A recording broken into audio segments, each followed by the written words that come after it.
네, 4장, 5장을 마무리했고, 이번 공기역학을 마무리하기 전에 4장, 5장의 몇 가지 예제 문제들을 좀 살펴보도록 하겠습니다. 4장에서 우리가 익형의 기본적인 성능을 배웠고, 양력 계수의 변화, 그리고 이 thin airfoil 이론을 통해서 에어로다이나믹 센터의 위치, 어, 그리고 양력 계수, 피칭 모멘트, 캠버가 있는 경우에 어떻게 변화가 되고 그것들을 우리가 어떻게 통해서 양력 계수, 양력과 항력의 변화를 예측할 수 있는지 따져봤습니다.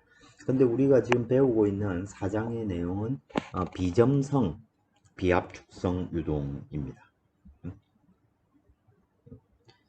즉 쉽게 말해서 점성의 어떤 효과는 포함되지 않았기 때문에 여기에서 다루고 있는 우리가 학력 계수 CD가 CD 프레셔 압력으로 인한 학력하고 프릭션 마찰로 인한 학력 중에 우린 지금 압력으로 인한 학력만 디네어포일 티어리에서 다뤘습니다.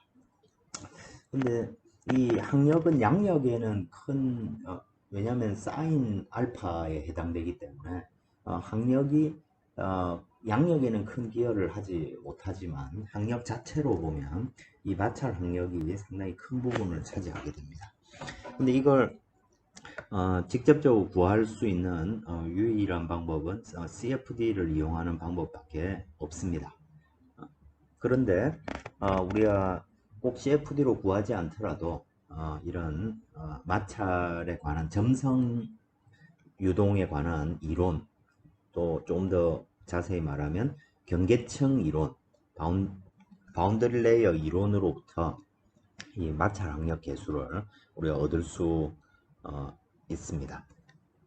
그 방법론으로 책에 보면 예제가 층류, 난류, 천이 이렇게 나눠서 되어 있는데 그 부분을 간단히 살펴보면 기본 개념은 이렇습니다. 이 마찰에 기여하는 부분은 지금 쉬어 스트레스입니다. 지금 면에 평행한 성분이 X 방향으로 얼만큼의 힘을 만들어내는지 그걸 지금 찾고 있는 것이고, 그러면 마찰력은 면에 평행하게 이렇게 작용을 합니다.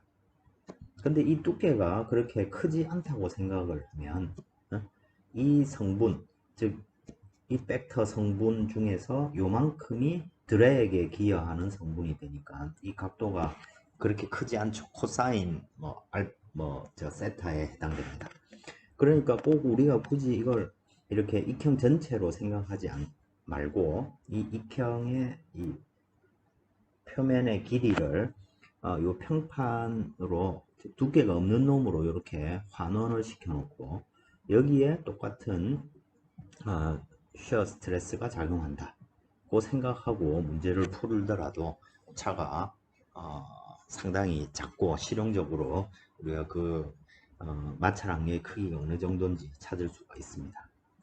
자, 그럼 그냥 평판이 이렇게 있을 때 여기에서 이제 경계층이 이렇게 쭉 발달하게 되고 이 경계층은 측류이기도 하고 측류일 때도 있고 난류일 때도 있고 또는 일부는 앞쪽은 측류고 그놈이 트랜지션 천위를 통해서 다시 난류 경계층으로 바뀌기도 합니다. 자, 문제를 이렇게 바꿔놓고 보면 결과적으로 우리가 원하는 것은 항력을 구하고 싶은데 이 항력은 위나 아래나 우리 지금 두께를 생각하지 않고 있기 때문에 그냥 평판이라고 생각을 하기 때문에 근사를 했기 때문에 위와 아래의 항력은 똑같을 거고 그놈을 2배 한 놈이 될 겁니다. 그러면 이 항력을 동압과 면적, 2차원 문제묘 길이에 해당되겠죠. 면적은 그냥 길이 C로 대체할 수 있을 것입니다. 그렇게 한 것이 스킨 프릭션이다. 스킨 프릭션 코에피션트가 되는 것입니다. 그러니까 거꾸로 말해서 우리가 이 평판에서 발생하는 스킨 프릭션 코에피션트를 알면 항력이 어느 정도인지를 찾아낼 수 있다는 얘기와 똑같겠죠. 그걸 이제 측류 경계층 이론에 따르면 저 경계층 두께가 자라나는 델타는 루트 REC, REX. 자, 여기서 RE 레이놀드 수 X는 어떤 의미겠습니까? 저 유동의 점성계수, 밀도, 그리고 자유류의 속도, 그리고 여기에 길이 대신 X, 즉 요 각 위치마다 그러니까 레이놀드 값이 바뀌는 거죠. 길이 대신 X를 넣은 값입니다. 그래서 그거 분의 루트 REX 분의 OX 이렇게 표현이 된다는 거죠. 그러니까 분모에 여기 REX 안에 X가 들어가 있으니까 결과적으로 경계층 두께는 루트 X, 분자에 X가 있고 분모에 루트 X가 있으니까 나누면 루트 X에 비례한다는 거죠.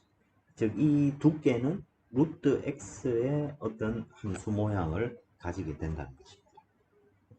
마찬가지로 난류 경계층일 때도 근데 이제 요거는 레이놀드 수의 2분의 1승이라면 난류 경계층이 되면 5분의 1승이 되는 것이고 5분의 1승이니까 결과적으로 X의 5분의 4승에 비례하는 두께의 모양을 가지게 될 겁니다.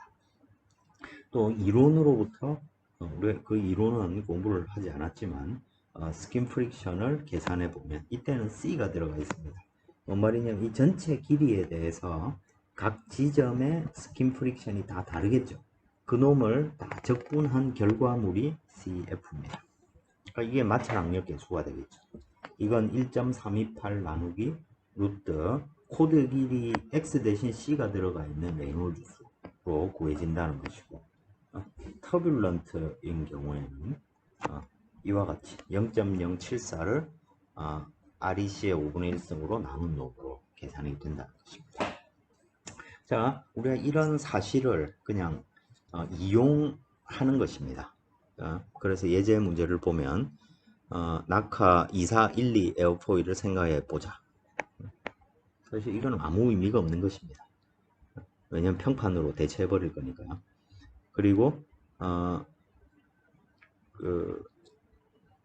요 관계식이 주어져 있다고 했을 때 REC가 3.1 곱하기 10의 6승 무슨 말이냐면 레이놀드 수를 계산할 때 레이놀드 수 REC는 점성계수, 밀도, 속도 이 자리에 C 코드 길이 C가 들어간 것입니다. 이놈이 3.1 곱하기 10의 6승으로 주어져 있다는 얘기입니다. 그랬을 때 트레일링 엣지에서 램이나 바운드 레이어 thickness 그리고 그 코드 랭스가 1.5m니까 트레일링 엣지 길이 C는 1.5겠죠, 그죠? 자, 거기서 바운드 레이어의 thickness를 구해봐라. 두께를 구해봐라.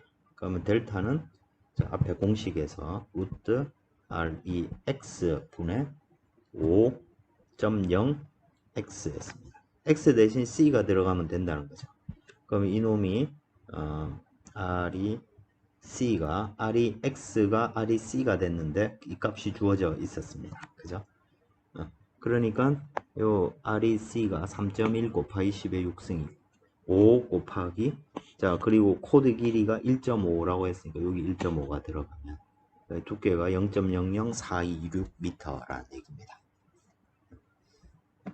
자, 0.00426m라는 얘기는 어떤 날개 길이가 1.5m로 이렇게 주어져 있을 때 여기서부터 충류 경계층이 이렇게 쭉 자란다고 했을 때 이 경계층의 두께 즉 자유류 속도에 비해서 경계에 영향을 받는 요 영역이 얼마란 얘기입니까?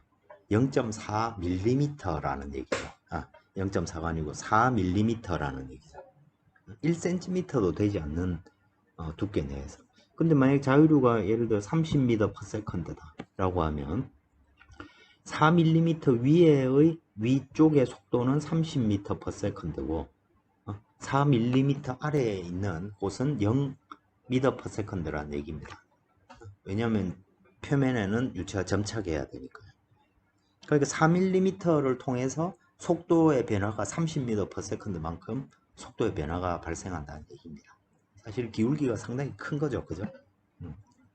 그 다음에 에어포일의 레미나에서 스킨 프릭션 드랙 코에피션트를 구해봐라. 이것도 공식이 있으니까 그죠? 루트 REC 분의 1.328이니까 요 계산하면 7.54 곱하기 10의 마이너스 4승이란 얘기입니다. 그러면 쉽게 말해서 이놈이 만들어내는 항력 계수는 2배를 해주면 되는 거니까 0.0015 정도란 얘기입니다. 여러분들이 그 볼텍스 패널로 이렇게 여기에서 압력 분포를 이용해 가지고 볼텍스 패널이 결국 그거잖아요, 그죠? 요 압력 분포를 이용해 가지고 스몰이죠, CLCD를 예측할 수 있었습니다. 근데 이 CD는 압력으로 인한 항력일 겁니다, 그죠? 그러면 우리가 이 익형의 항력 계수를 예측해 보라고 하면 볼텍스 패널에서 나온 CD 프레셔 항력이죠, 그죠? 압력 항력 계수 더하기 지금 여기서 얻은 스킨 프릭션, 그죠? CD 프릭션이죠, 그죠? 이 CD 프릭션이 네트 CF가 되겠죠. 이 값 더한 게 실제 항력이 된다는 것이죠, 그죠? 그래서 여러분들 프로젝트에서도 이 CFD는 그냥 이 유동이 난류 유동이다 가정하고 문제를 풀기 때문에 이 프릭션 드랙이 이미 포함되어 있습니다.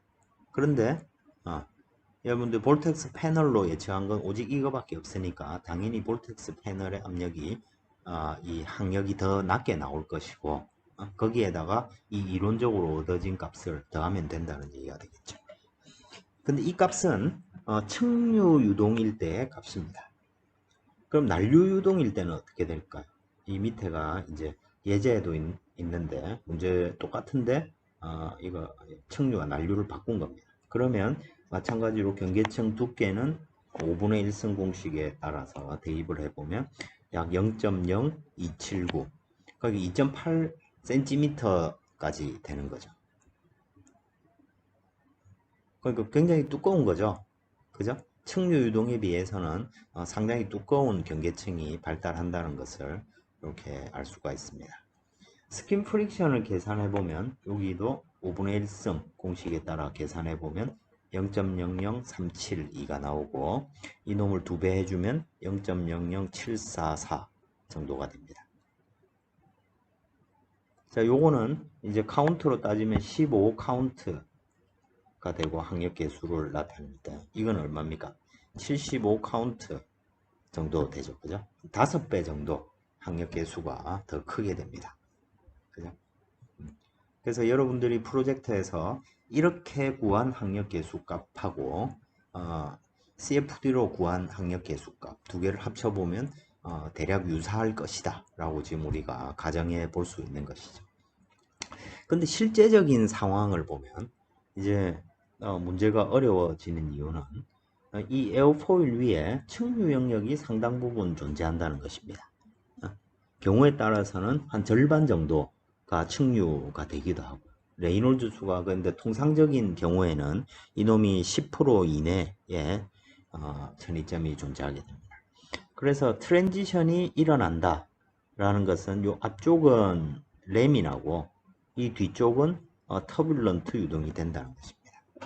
그럼 이건 어떻게 계산을 하냐면 먼저 스킨 프릭션을 구할 때 레미나로 쭉 발달한다고 생각을 하는 게 있을 거고 또 우리가 요 옆에서 지금 구한 거는 스킨 프릭션을 구했는데 이놈이 레미나로 발달한 경우 터뷸런트로 발달한 경우 이 두 가지가 있을 수 있겠죠. 트랜지션은 이 두 개가 섞인 겁니다.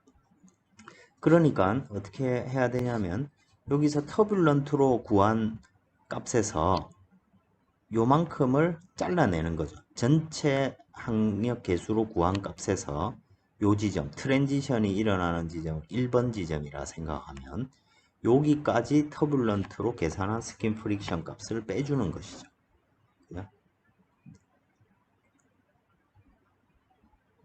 그렇게 빼주면 되는 것이고 그래서 대신 그 빼준 만큼 측류 유동의 값이 사용이 되면 되는 것이죠. 자, 그래서 이 판이 있을 때 드랙 코에피션트를 구한다. 천이 지점이 1번 지점에 있다라고 하면 저는 먼저 레미나로 구한 값이 있을 거고, 자 스킨 프릭션을 구했는데 네트 기준으로 이게 1번 뭐 네트든 아니든 나중에 2배 해주면 되는 거니까 이놈이 레미나로 계산되는 값 어떻게 계산하면 됩니까? 요 공식 이용하면 되죠. 1.328 루트 REC C 대신 1이 들어가면 되죠. 자, 1번이 아니고 이게 T라고 두겠습니다. 트랜지션이 일어나는 곳, 그 지점에 위치를 C 대신 넣어주면 되겠죠. 자, 이렇게 구한 거 하고, 자, 이놈이 이 스킨 프릭션이 그래서 요 레미나 파트의 항력은 동압 곱하기 T, X, T, 트랜지션이 일어난 곳까지 길이 이만큼이 레미나 유동에서 만들어지는 항력이 될 겁니다. 그 다음에 터뷸런트 지점에서 발생되는 것은 어떻게 하면 될까요? 이 전체에서 터뷸런트가 생겼다고 생각하면 그때의 항력은 동압에 코드 길이가 있을 테고 스킨 프릭션을 구하는데 이건 코드 길이를 이용해서 터뷸런트로 계산된 값이 될 겁니다. 거기에서 레미나 영역 길이만큼 빼주면 되겠죠. Q 무한대 XT 그리고 요건 CF인데 T 위치까지 계산한 놈이 되겠죠. 그죠? 터뷸런트 공식에서. 이런 식으로 해주면 우리가 트랜지션이 일어나는 위치를 알 때 이 항력 계수를 좀 더 정확하게 예측을 할 수 있다는 것입니다. 그것도 예제로 이렇게 나와 있는데 복잡한 형태로 쭉 서술이 되어 있지만 이렇게 간단히 생각할 수 있고 요 간단히 정리하면 이런 식으로 우리가 식을 정리할 수 있게 될 것입니다. 자, 이런 형태로 우리가 이 에어포일의 항력을 좀 더 정확하게 대신 뭐 이런 이론적인 결과를 활용해서 빠르게 그냥 공식화해서 추정을 할 수 있다는 얘기가 되겠죠.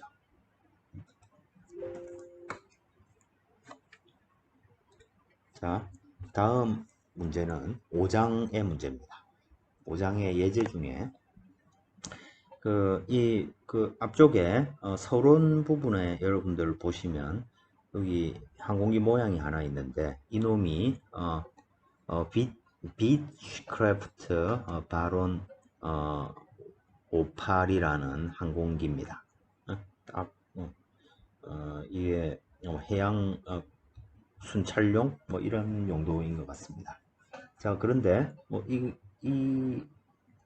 책에 나와 있고 이놈이 순항할 때 일반적으로 약 4도에서 순항을 한다고 합니다. 그리고 요 루트, 즉 요 안쪽 부분이죠. 동체에 붙은 부분. 요 루트 부분에 익형은 2301호고 이놈이 테이퍼가 되어 있습니다.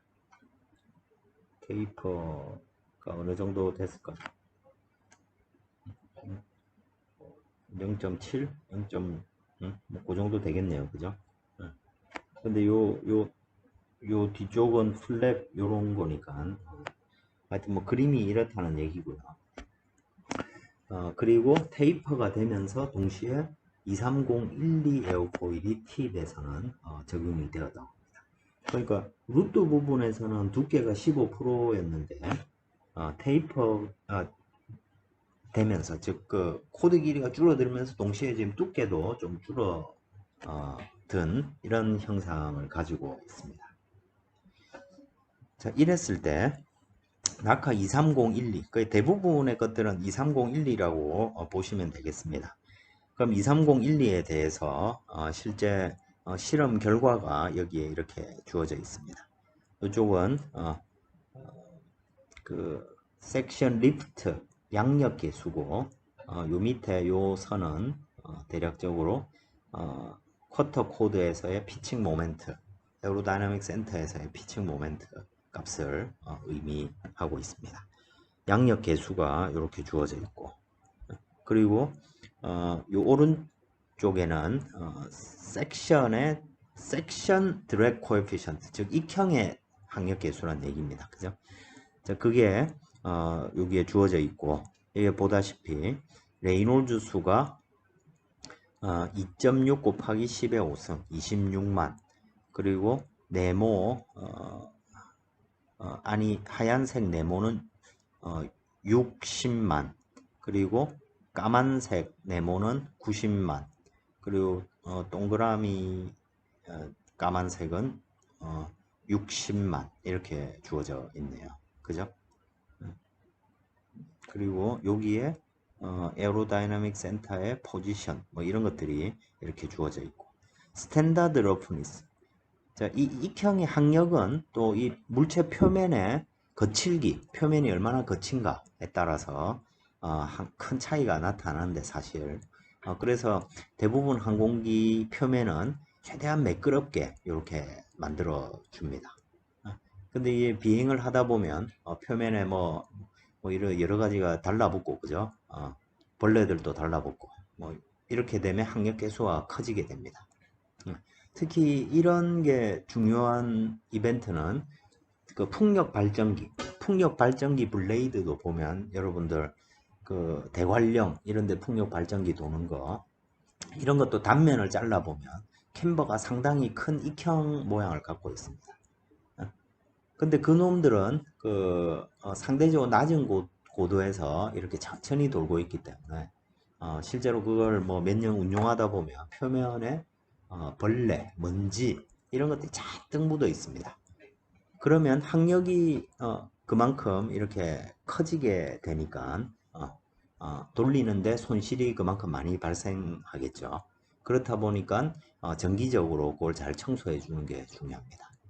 또 멀리 갈 필요도 없이 이제 선풍기, 에어컨의 계절, 여러분들한테는 아직도 선풍기의 계절일 텐데 이 선풍기를 처음 닦았을 때 가급적이면 표면을 청소를 좀 블레이드를 잘 청소해 주시는 게 도움이 많이 됩니다.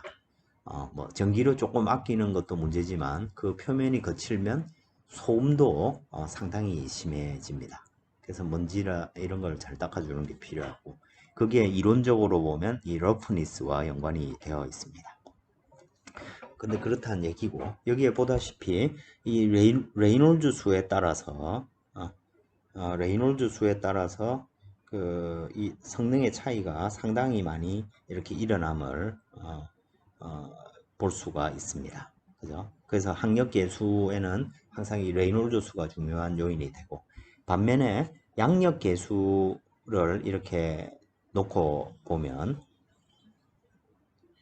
양력 계수를 놓고 보면 이 최대 양력 계수의 이런 차이점만 이렇게 발생할 뿐, 이 슬로프 기울기에는 별 차이가 없죠. 그죠? 자, 다시 문제로 돌아와서, 자, 받은 각 4도에서 지금 성능을 생각을 하고 있으니까, 자, 그러면 받은 각 4도, 이 그래프 상으로 보면 받은 각 4도일 때, 예를 들어 받은 각이 4도면 여기가 되겠네요. 그죠? 그래서 여기를 찾아가 보면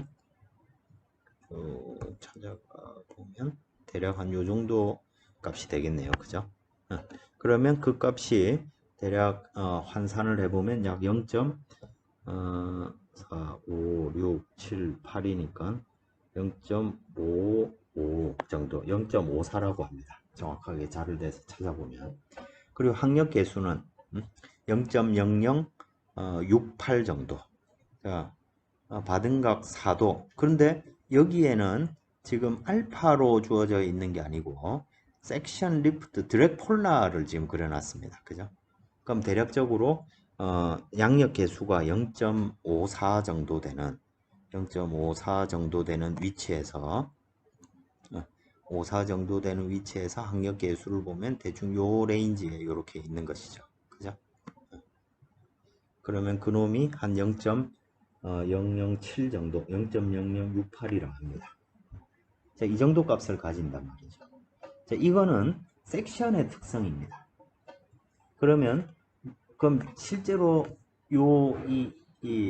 베론 58 항공기의 양력 항력 계수가 실제로 이 값하고 비슷해서 전체적인 양력 계수, 항력 계수가 이 값을 가질까요? 지금 우리가 그게 아니라는 것을 지금 5장에서 계속 얘기를 했던 것입니다. 그죠? 왜? 유도 팁볼텍스로 인해서 유도 항력이 생기고, 또 유도항력이 생긴 만큼 양력계수의 기울기도 바뀔 거기 때문에 그걸 지금 요 장에서 한번 찾아보라는 얘기가 되겠습니다. 그래서 우리가 앞에 쓴 이론 관계식을 다 갖다 쓰면 되겠죠. 자, 그 관계식을 찾을 때 자, 그럼 우리가 제일 먼저 양력계수를 구한다. 그럼 어떻게 구합니까? CL은 A, 즉 3차원 날개의 양력계수 기울기 빼기 알파, 그죠? 마이너스 알파 L은 제로. 그리고 요거는 이펙티브 앵글 오버 택이 될 겁니다. 그리고 요 A에는 이미 그 유도받은 각이 포함되어서 계산된 A인 거죠. 그죠? 만약 유도받은 각을 포함시키지 않고 2파이로 쓰고 싶으면 그냥 요 알파 이펙티브 대신 요 빼기 알파 인듀스드 앵글 오버 택 이걸 하면 되겠죠. 그럼 이 A는 기울기는 어떻게 구했습니까? 1 플러스 파이 2 AR분의 파이의 AR분의 식을 좀 잘못 썼네. 이거 1 더하기 이거 분의 A0 분의 A0였습니다. 그죠? 그럼 여기에서 이 A0는 무엇이었습니까? 2차원 익형의 기울기였죠. 그죠?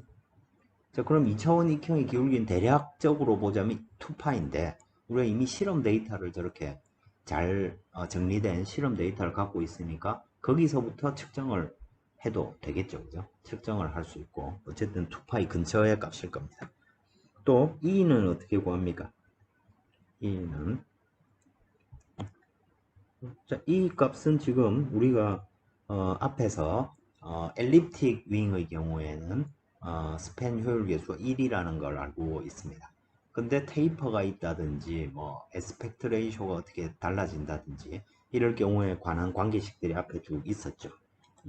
그걸 여기에서 우리가 갖다 써 볼 수 있겠죠. 그러니까 E는 원리상으로 1 플러스 델타 분의 1로 주어져 있고 이 델타 값은 테이퍼 관계 그림에서부터 찾을 수가 있겠죠. 그래서 이 문제에 대해서 찾아보도록 하겠습니다. 그리고 우리가 이 익형의 형상을 이렇게 보면 에스펙트 레이쇼가 이 앞에 조 형상에서 에스펙트 레이쇼가 대략 한 7.6 정도 된다고 합니다. 그리고 테이퍼 레이쇼 보통 이걸 TR 뭐 이렇게 쓰는데 하여튼 뭐 기호는 중요하지 않고 이 값이 대략 0.45 정도 된답니다. 즉 절반 정도 즉 루트의 코드 길이에 비해 팁의 코드 길이가 약 절반 정도 된다고 합니다. 자, 그러면 우리 앞에 책에서 이 그래프를 활용해서 델타를 구할 수 있겠죠. 자, 에스펙트 레이셔 대략 한 뭐 7.6이니까 요 라인 정도일 거고 그 다음에 테이퍼 레이셔 0.45 정도니까 요쯤이 되겠습니다. 그죠? 그래서 요 값을 대략적으로 추정을 해보면 뭐 자대 그어보면 뭐 이래 알 수 있고 대략적으로 저 값이 한 0.01 정도 된다는 것입니다. 상당히 낮은 값이죠. 그죠? 자, 그러니까 E를 계산을 해보면 이 값이 1 더하기 0.01분의 1 그죠? 이니까 이놈은 대략 1 마이너스 델타 정도 되고 이 값이 약 0.99의 값을 가집니다. 그러니까 뭐 사실상 엘립틱 윙하고 뭐 거의 같다는 것이죠. 거의 테이퍼가 저 에스펙트 레이쇼가 7 정도 되고 테이퍼가 한 상당히 그러니까 한 절반 정도 이렇게 줄이면 사실상 엘립틱 윙과 거의 같은 특성을 가진다는 겁니다. 자, 하나하나 찾아가 보면 되겠죠, 그죠? 자, 그래서 여기서부터 기울기 A0를 구해보면 이 기울기라는 것은 양력의 기울기니까 요걸 계산해 주면 되겠죠. 그래서 두 지점의 값을 이용해서 예를 들어 0도 0도를 쭉 찾아보면 0에서 양력계수가 대략적으로 얼마입니까? 올라가서 찾아보면 0.1 정도 되겠네요. 그죠? 0.1 정도 되고, 자, 알파가 4도에서 CL이 0.54 정도고요.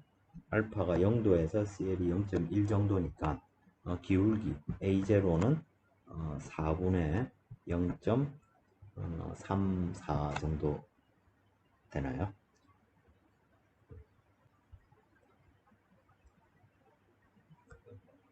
알파가 0도에서 CL이 0.1 정도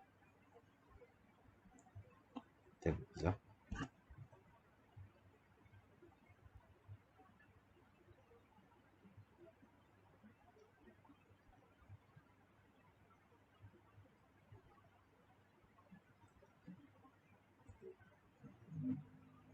0.34가 아니고 0.44네요. 그죠?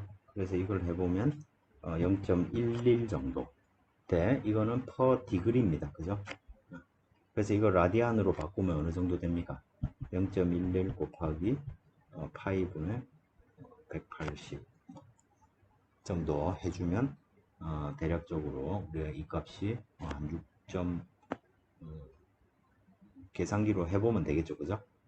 그럼 계산을 해보면 대충 6.4 얼마 per 라디안의 결과가 나옵니다.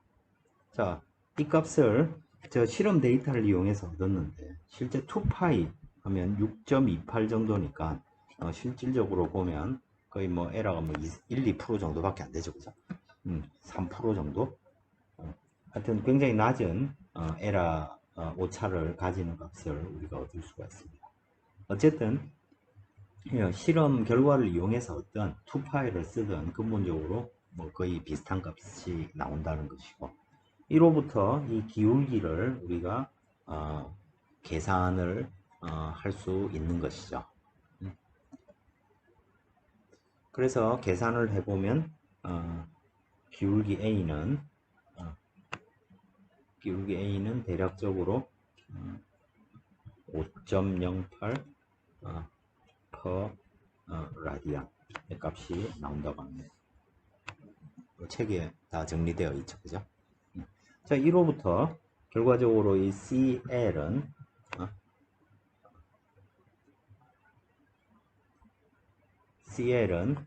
그 A 곱하기 여기 알파, 이때의 알파라는 것은 물리적 알파랑 똑같죠. 그죠? 이 앞에 식에서 이미 인듀스 된 거로부터 이런 거 다 빼고 지금 따지는 거기 때문에 알파 요 자리에는 4도가 들어오면 되겠죠. 지금 우리가 4도를 따지고 있으니까. 그죠? 그리고 알파 L은 제로. 이건 뭡니까? 2차원에서 얻어진 거와 똑같은 값이죠. 근데 실제로 만약 이게 트위스트가 있다든지 그러면 정교하게 보자면 저 알파 L은 제로가 뭐 각 지점마다 익형이 다 다르다. 그러면 저것도 실제로는 정확하게 0이 되지 않을 거고, 그죠? 한 값이 되지 않을 겁니다. 그럼 뭐 평균값을 쓴다든지 뭐 그런 식으로 우리가 근사를 할 수 있을 것입니다. 자, 저거의 정의에 따라서 양력계수가 0일 때에 받은 값이니까 여기서부터 쭉 이렇게 찾아 내려와 보면 약 마이너스 1도 정도 됩니다. 그래서 4도 빼기 마이너스 1도 이렇게 구하면 된다는 것입니다. 근데 여기서 하나 조심해야 될 것은 얘는 디그리로 표현한 것이고 얘는 현재 라디안으로 되어 있습니다. 그죠? 그럼 이걸 라디안 값을 쓰고 싶으면 이 각도를 라디안으로 바꿔줘야 될 테고, 그죠? 그럼 만약에 디그리를 썼다. 그럼 이 값을 per 디그리로 환산해 준 값이 사용이 돼야 되겠죠. 그죠? 자, 그렇게 해서 자, 이 값을 계산해 보면 0.443이 나온다고 합니다. 자, 근데 우리가 앞에서 한 단면만 이렇게 즉 딥볼텍스의 효과를 생각하지 않고 계산을 하면 0.54 정도 값이 나오는데 이 3차원적인 효과를 다 생각해 보면 약 0.443 정도의 양력을 얘가 4도로 비행할 때 약 0.443 정도의 양력 계수 값을 가지게 된다. 뭐 이런 것을 우리가 현재 알 수가 있는 것이죠. 그리고 이런 문제를 풀 때 책에 서술되어 있는 과정들을 보면 뭐 예를 들어 책을 펼쳐 보면 알파가 뭐 제로 리프트 앵글이 얼마다, A0는 얼마다, E는 얼마다 한 다음에 요 공식이 딱 튀어나옵니다. 근데 실제 우리가 생각을 할 때 이런 문제를 접근할 때 그렇게 순서대로 쭉 생각이 다 되면 좋을 텐데 실제로는 그렇게 생각이 잘 안 되죠. 그래서 가장 직접적으로 내가 구하려고 하는 거. 자, 이 공식이 먼저 기술되고 여기에 필요한 것들을 순서대로 구해가면 되는 것이죠. 그래서 A는 이렇게 구하면 되는 것이고 뭐 요거는 실험 데이터에서 보면 A가 이렇게 구해지면 되는데 그럼 A0는 뭔데? 이 2차원 기울기. E는 어떻게 구하는데? 이렇게 구하면 돼. 에스펙트 레이쇼는 형상에서부터 찾으면 되는 것이고 이런 식으로 식을 정리해 놓은 다음에 쭉 거꾸로 찾아가는 게 실제로 우리가 문제를 풀어가는 과정이 되겠죠. 그죠? 그러면 두 번째 학력계수입니다. 학력계수는 어떻게 구합니까? 우리 앞에서 학력계수 3차원 항공기의 학력계수는 CD0 즉 영향력 그 CD 값에다가 파이 E AR 분의 CL 제곱 이런 식으로 구할 수 있다는 것을 알 수 있었습니다. 그죠? 그런데 문제는 이제 식을 이렇게 표현했을 때 자, 식을 이렇게 표현했을 때는 이놈의 그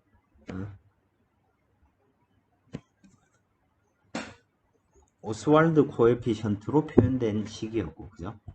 자, 그러면 그냥 일반적인 이 항공기의 2차원적인 항력, 즉 유도 항력을 제외한 놈을 CD라고 두고 식을 표현했을 때는 그냥 파이 E AR분의 CL 제곱이 되는 것이죠. 그죠? 근데 우리가 이 CD라는 놈을 통상적으로 CD0 더하기 어떤 개수값 곱하기 CL제곱 이렇게 표현된다고 했을 때는 식을 이렇게 쓸 수 있겠지만 우리는 현재 지금 이 R값 이런 것도 모르고 지금 그래프를 다 가지고 있습니다. 그러니까 굳이 이렇게 할 필요가 없는 것이죠. 그러면 유도 항력을 제외한 놈의 CD는 2차원 단면의 CD랑 똑같을 것입니다. 똑같다고 우리가 생각할 수 있는 것이죠. 유도 항력의 효과만이 3차원적인 효과니까. 그러면 현재 상태에서 4도일 때 이 CD 값을 우리가 거꾸로 찾는 게 필요하겠죠. 그죠? 자, 그러면 우리가 거꾸로 찾는다라고 생각을 하면 자, 우리가 CL은 자, 캐피털 CL은 A 알파 마이너스 알파 L은 제로 이렇게 주어질 텐데 이걸 2차원적으로 생각하면 CL은 2파이 그리고 요 알파 이펙티브 앵글 오브 어택 그리고 L은 제로 이렇게 될 겁니다. 그래서 여기서 이펙티브 앵글 오브 어택이라는 것은 물리적 받음각에서 인듀스드 앵글 오브 어택을 뺀 놈이 되겠죠. 그죠? 그러면 여기를 2파이로 생각해도 되고 우리가 앞에서 구한 A0로 생각을 해도 되겠죠. 그죠? 이런 실험 데이터가 없으면 그냥 이론 값을 쓰고 있으면 저걸 쓰면 되는 것이죠. 자, 그러면 이 CL을 알아야 이 그래프에서 CD 값이 얼마인지를 알 수 있는 것이죠. 그죠? 알파가 4도일 때 아까 우리가 대충 이 그래프를 가지고 대략적으로 추정을 해봤는데 그건 이제 이 Induced Angle of Attack의 효과를 생각하지 않고 추정을 한 것입니다. 자, 이걸 구하면 그래프에서 CD 값이 어딘지 이걸 찾아낼 수가 있겠죠. 자, 그래 순서대로 하면 되는 것입니다. 자, 그러면 지금 우리는 요 CL 값을 알고 싶은 것인데 A0는 이미 여기서 계산해 뒀고, 자, 알파 이펙티브에서 알파는 4도입니다. Induced Angle of Attack 어떻게 구합니까? 알파 마이너스 파이 E AR분의 CL로 결정이 되죠. 그죠? 그럼 이 CL은 여기에서 알파는 뭡니까? 4도입니다. 그죠?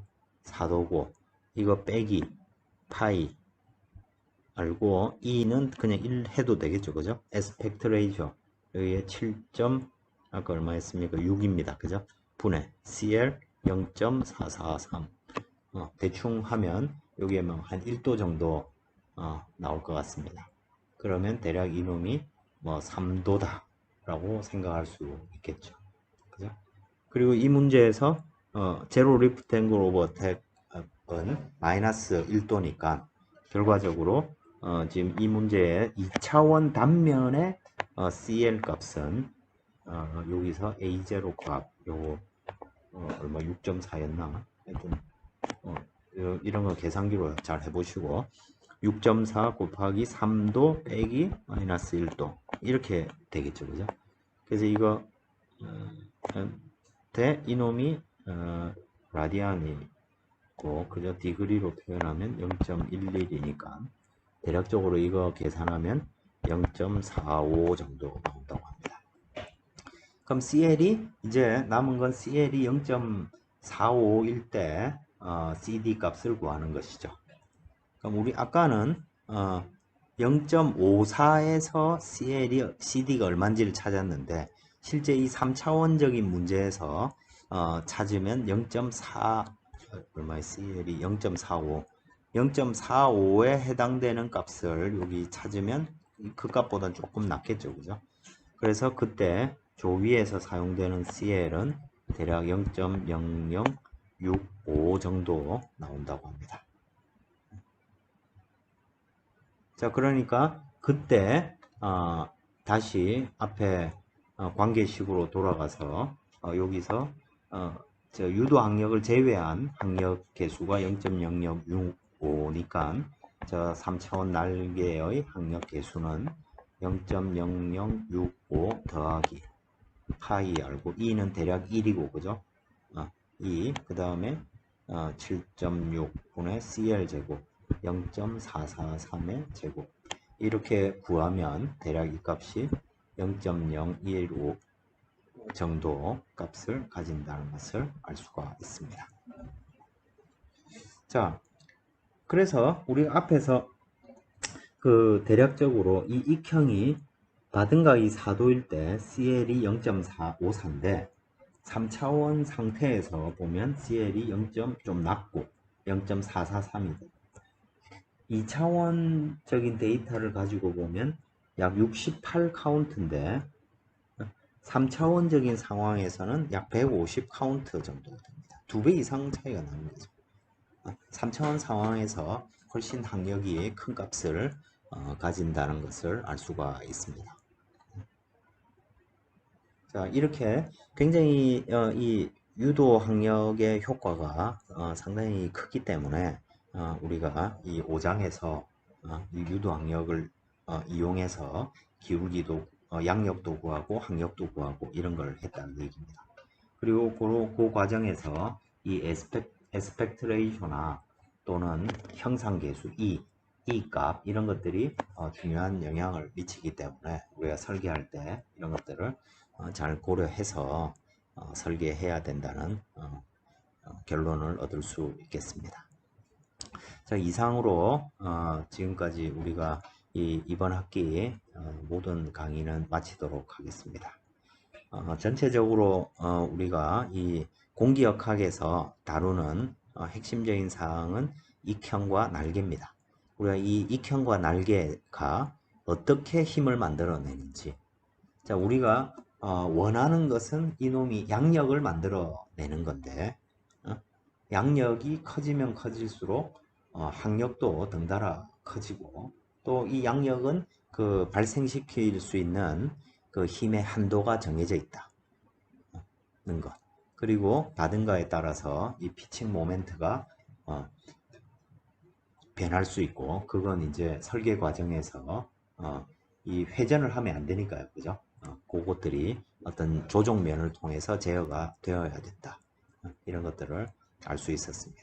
그리고 이런 그런 공기역학적 힘을 양력, 항력, 피칭 모멘트 이런 것들을 우리는 양력 계수, 항력 계수, 피칭 모멘트 계수 이런 것처럼 무차원화된 값들을 이용해서 그 결과를 정리하고 활용을 하게 됩니다.